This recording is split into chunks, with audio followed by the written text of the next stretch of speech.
Hello guys, welcome to Shibpur বাজার। আজকে চলে আসলাম শিবপুর বাজার Hello bakery, new hello bakery, যেটা ব্রাহ্মণবাড়িয়াতে অবস্থান।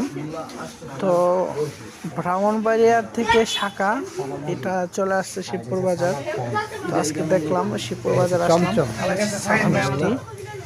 তো যে আইটেমগুলো আছে এগুলো দেখানোর চেষ্টা করতেছি। যে কেক আছে, মিষ্টি আছে। ভাইয়া দোকানের অ্যাড্রেসটা একটু বলবেন। কথা শুনবো। দোকানের অ্যাড্রেসটা একটু বলেন। বলবে।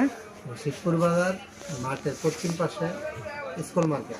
স্কুল মার্কেট হ্যালো বেকারি, এটা ব্রাহ্মণবাড়িয়ার ব্র্যান্ড আর কি। বিখ্যাত হেলো বেকারি। জি জি।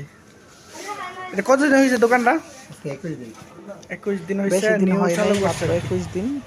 অপর পাশে কিন্তু প্রিন্স বেকারি, আবার যেমন ব্রাউনবাড়িয়াতে হ্যালো বেকারি অ্যান্ড অপর পাশে প্রিন্স বেকারি, তেমনি শিবপুর বাজার Hello Bakery to Prince Bakery, দুইটা একটা একটার সাথে।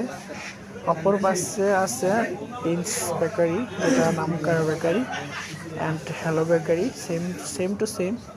তো এই যে মালের কোয়ালিটি, সানা মিষ্টি 400 টাকা কেজি, 300 টাকা, 600, 1000 টাকা পর্যন্ত এখানে ভালো মানের মিষ্টি আছে। তো এই যে